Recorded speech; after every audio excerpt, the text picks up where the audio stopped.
up, everybody? It is the best time of the month. It is the Hulk Review, Boo Boo Magoo. You know what we're going to do? We're going to review the Hulk magazine, the Hulk comic book that we all love. We're talking about the Incredible Hulk, number 8. This has been the Spirit of Vengeance. It's been a nice joyride. It's been 3 issues with the Ghost Rider, Uncle Sal, and it's pow! It's off the chain, baby. It's off the chain. Been loving this. I've been loving the Nick Klein factor. I've been loving everything about it. I'm glad to have Nick Klein. He was only off the artwork for like 1 or 2 issues, and I missed the poor guy, but as long as we got Philip Kennedy Johnson, we're rocking like docking. Rocking where the comics at. We're taking that magic comic ride all the way up to Dopetopia, and it's all about the Hulk number 8. Best time of the month. It is the Hulk Review. Now, what did I think about this Hulk? Let's get into it. Nothing left to do to it. So, first, like I said, we got the man Philip Kennedy Johnson. We got Nick Klein on artwork. And look at that badass cover. Uncle Sal, the Ghost Rider, Spirit of Vengeance is in him. He's got that nice Wheel of Fire. The Ring of Fire, as Johnny Cash says. I love this part. This has been my favorite 3-issue part of the Incredible Hulk under Philip Kennedy Johnson so far. Why? Because I love the Ghost Rider part of it. I did not like the Man-Thing, and Man-Thing's one of my favorite characters, but the Man-Thing thing just sucked. It didn't do the damn thing. It did the Man-Thing, and it wasn't the real Man-Thing. It did the damn thing.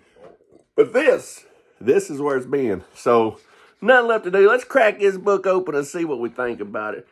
I got my old Hulk wand right here. It's a pen that don't work, but it makes a good wand. It's what you got to do in life. You got to recycle, people. Use shit for something else. Good grief. This thing ain't worked since 1988, but it's still a good Hulk wand because it's green. Anyway, starts out, you know, we got some crazy afterlife stuff going on. It's got an own color tint to it to let you know it's a dreamlike state of euphoria. So, you know, and then the next thing you know, the story starts. These dudes right here, I've been waiting on the Doom Brigade to come along and chop off some civilians' heads. And I'm like, how is, you know, Ghost Rider and my man Hulk going to prepare for this? I hope it ain't David Banner when they show up. David Banner? Who the hell is that? That's a rapper. I hope it ain't Bruce Banner when they show up. David Banner really would suck. He'd be all, and he'd be getting his head chopped off. Bruce Banner, I think if you kill Bruce Banner, Hulk shows up. That's what I've learned so far, so that might not be a bad thing. But anyway, in the book, we got little Charlie. This book here, this ain't your normal review. If you want a real review, you better go somewhere else. Somebody's going to crack-a-late it and break it all down. I'm just telling you if it's good or bad and how many tacos it is on the taco scale. But anyway, look at this splash page. Is that not? I'd like to have this original artwork. But it's probably done on a computer somewhere and saved on a hard drive. But if it was really like drawn by hand, look at that. We got my boy Uncle Sal, and he's got the old bazooka over the shoulder. And he's got the little one hanging out with him. We're going to call him the Chosen One. You know why? Because anytime you pick on this Chosen One, Uncle Sal appears. And later on, I found out some valuable information in this comic book. So moving right along, we looked at the splash page. Uncle Sal just takes that bazooka and just kills the Doom Patrol on their horses. They were no match. It wasn't even close. It'd be like me slapping around Polly Shore. Shit, it ain't no match. But then you get to this. Is it a splash page? What is this? This is amazing is what it is. The artwork continues over on the next page, so I'm calling it a splash page. But look at that picture right there. Look at that gooiness, ooze of Nick Klein. Nick Klein drew my man ever freaking book. There's a page that just blows my dick off somewhere in there where Nick Klein just amazes me. Usually it's a splash page of the transformation of the Hulk, where he transforms from Bruce Banner into the Hulk. But this week, he blew my dick off with this. This is Hulk with Bruce Banner in his rib cage. You see that? Hulk with Bruce Banner in his rib cage, because that's a metaphor. He's trapped in this jail cell inside of Hulk. We've all been there before. We all can relate to the Hulk in some form of another, and that's why he was Stan Lee's favorite Marvel character. I don't care what anybody says. Google it. I seen Stan Lee one time say that Hulk was his favorite Marvel character.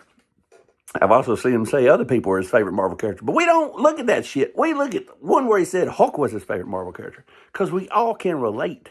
We all fight with our emotions. Some more than others. Some people can't control their emotions. They have anger issues so bad that they go in a rage and black out. And next thing you know, they end up in a jail cell. That is pure Hulk. You got people that cannot control their addictions. Maybe they're addicted to, drugs. Maybe they're addicted to alcohol. There's two sides to everybody. We all can relate to the Hulk. There are people who are battling depression, and they can't help but be depressed. That is the Hulk. Schizophrenia, all kinds of stuff. Everybody is battling something internally, and that's why we all should love the Hulk. We can't control it. And that's what we got here. We got Bruce Banner trapped in this jail cell made of a rib cage of the monster we call the Incredible Hulk. Bruce Banner? What a page. What a page. I ought to give it a damn 10 tacos just for that page. But you know what? If I'm going to say something bad about this book, I got to say we've had all these build-ups. Philip Kennedy Johnson creates all these giant monsters, has all these build-ups, and at the end, Hulk just bashes them like one punch and they're dead. I'm like, how can you be a monster 60 stories tall, fucking killing everybody, made of earthworms and doom, and he just walks up to you and pow! You're dead, you fell over. I'm like, that was a lot of build-up for nothing. Kind of like my sex life. All this planning and all this shit that I thought was going to happen. And the damn fight's over with in 30 seconds. One punch. What was that? But that's what happened here, too. Here comes them damn guys on them horses. He just throws a car and rips off the horses' heads and they're dead. One. See you later, Chuck. Chuck that car at him. That's what he did. But look at this splash page. You got this giant monster. Look how small Hulk is. Hulk's down here. Ghost Rider's down here. Look at the size of that monster. And I'm just going to break it to you. Hulk says, wrap your chain around his ankles. When he falls over, he's dead. And that's all he did. Wrap the chain around this monster's ankles. I got pages coming out of my book. What the hell? That's what happens when you bend them up, fold them up. But I don't give a fuck. I don't give a fuck. I will always remember that I broke my book here doing a review. Anyway, on the next page, you see my boys. They're wrapping him up, wrapping him up, wrapping him up. And then he just falls over and he's dead. It's like, pow! Well, good fight, guys, good fight. But the most interesting part of this book, I'm going to tear every fucking page out of this book. I don't give a fuck, it's mine. Anyway, the most exciting part of this book is this page right here I found very interesting after the fight. Ghost Rider and Hulk are sitting around talking. And basically, Ghost Rider right here says, I must protect thee, boy. Something of vengeance of shadows. Oh, I must protect the boy. If I don't protect the boy, the world will be doomed. That's what I figure he sounds like. So I found that very interesting. Why is something's telling Ghost Rider that he's got to protect this boy at all cost or the world is doomed? Kind of like he's John Connor of Terminator. Now, not only do I wonder the spec, not the value spec, but the reading spec, what's going to happen with little Charlie, because Charlie's going to become a gamma ray monster sooner or later. I'm also wondering what this boy is going to become. We need a Ghost Rider Uncle Sal where he protects this little boy, because he just said right here in my bad interpretation of what this thing says, that he's got to protect this boy at any cost because something's telling him to. If he don't, the world will be denied and we will all be doomed. So, I don't know what's going on there. But the old Ghost Rider 43 Knucklehead, it's parked, it's got flies all over it, and it's not being used right now. So the Ghost Rider is gone. End of the story.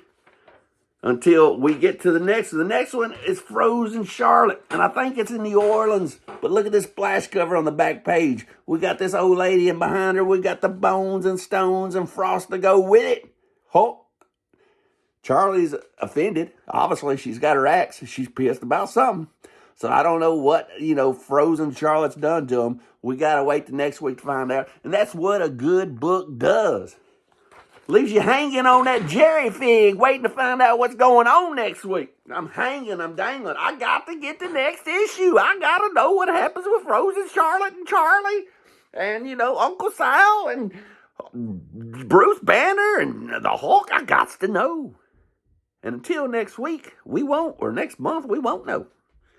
But I'm going to give this one right here. The whole complete run from 6 to 8 with Uncle Sal in it was fantastic. It got me hooked on Ghost Rider. It cost me thousands of dollars because I'm out buying Spotlight 5. I'm out buying Ghost Rider 1. I'm out trying to get the first whole volume series. I'm down the Ghost Rider rabbit hole. Johnny Blaze! Fuck, I just hit my fucking ankle ball.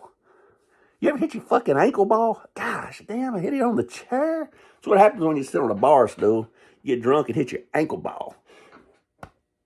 Anyway, I'm going to give this damn thing right here.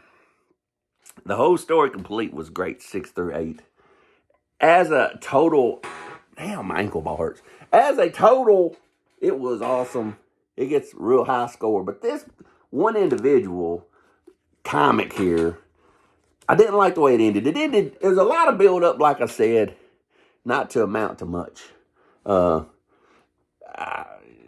I got to the point where I'm like, hey, this monster just fell over and he can't get up. He must be 95 years old. I'm falling and I can't get up. They wrapped that chain around my ankles. They're unfair. There's 2 of them. I'm going to give it an 8.2 on the taco scale. And until the next time, read them comics, baby.